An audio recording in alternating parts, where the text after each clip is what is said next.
Am I an action thriller or an offbeat comedy? And so I jammed a knife down his throat and I said to him, "Looks like you're all choked up."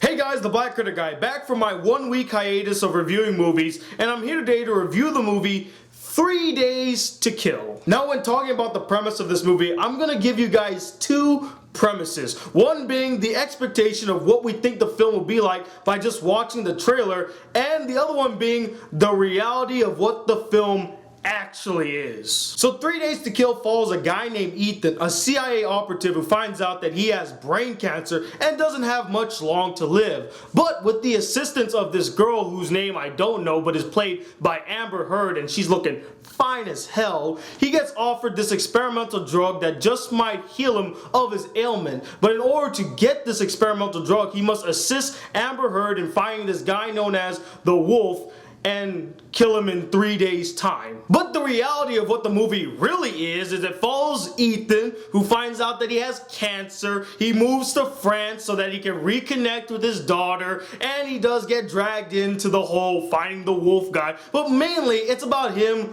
reconnecting with his daughter. That is the entire movie, literally. Now, I knew nothing about 3 Days to Kill. I remember seeing a poster of it somewhere. I was just like, oh yeah, that's a movie. It's directed by Mick G, who's directed such classics as... I don't really think he's ever directed a classic. I mean, he's directed some piece of shits like Terminator Salvation and This Means War, but... And it's written by Luc Besson, the same guy that wrote Taken, which was a really fun and entertaining movie. But ever since then, Luc Besson has just been on this downhill spiral. I mean, giving us Taken 2, Colombiana, The Family. What is up with you, man? I mean, seriously, what happened? You put those three elements together and you get exactly what you will come to expect from any of these two guys.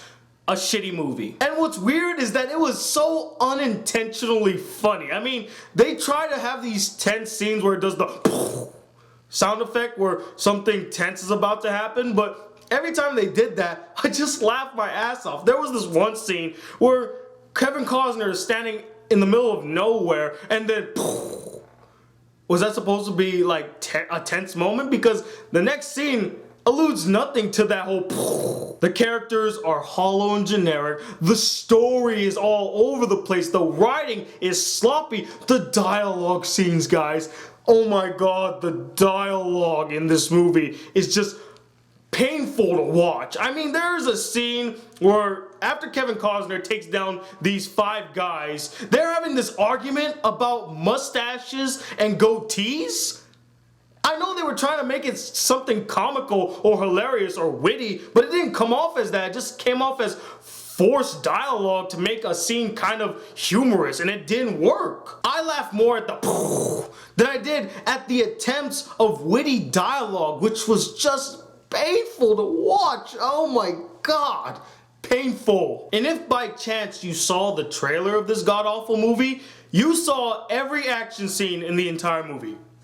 Right there in the trailer. And I gotta say, that is just straight up false advertisement, because the action scenes in this movie, the action thriller elements of this movie, make up about 1/10 of this movie. The other 9/10 of this movie, as I mentioned earlier, is about this guy who's part of the CIA, finds out he has cancer, and he wants to go play house with his ex-wife and his daughter and rekindle a relationship, but the relationship between them is so forced and cliche and generic. But I will admit that there were two decent bonding moment scenes between Kevin Costner and his daughter, played by Haley Steinfeld, both of which were like these teachable moments. Like, he taught her how to ride a bike, then he taught her how to dance, and I kind of felt some genuine connection there. But the thing is that they were both really short, and you had to get through an hour of weak dialogue, weak bonding, terrible action.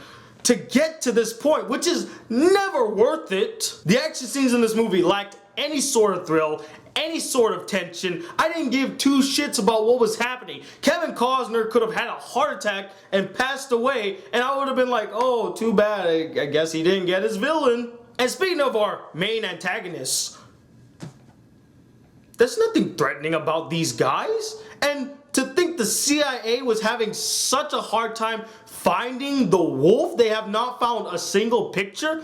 This is the most incompetent division of the CIA I've ever seen, because you see the wolf like 3 times. Are you kidding me? 3 times, and the CIA has never once been able to find this guy or ID him. Once. And lastly, the editing. It's choppy as shit. There is no fluidity or continuity in the transitions between shots. None. I got nothing more to say about this movie. I am done talking about this movie. Overall, besides Kevin Costner and Haley Steinfeld, who were the only likable characters in the entire film that had some sort of a bond, and Amber Heard being sexy as hell, this movie has nothing else to offer that you cannot find in other movies out in theaters right now. The action scenes are all dull and tensionless. The attempts at humor in the dialogue scenes are just painful to watch. The direction is terrible. The editing, sloppy. Besides the actors I named, all the acting in the movie is just forgettable and terrible. And honestly, this entire movie is a 1 out of 5 stars. It is an unnecessary waste of time. But anyway, what did you guys think of this film? Did you like it a lot? Or did you find it boring and painful like I did? And let me know, what is your favorite Luc Besson movie? Comment below, let me know. Also stay tuned, I will be reviewing Pompeii this weekend. Yeah, I just hope it's more fun than the movie I just saw. But again, it is directed by Paul W.S. Anderson, so it's not looking likely. And also I have an anime review coming out next week, Tuesday. And of course, the monthly live chat is on its way, coming out next Friday, February 28th at 10 p.m. Eastern Standard Time. So stay tuned for that. And until then, guys, hit that subscribe button if you're new to my channel. Welcome to the Black Critic Guy. Like this video if you really enjoyed it. And I'm Tony Water II, the Black Critic Guy. Till then, peace, YouTube. Wow.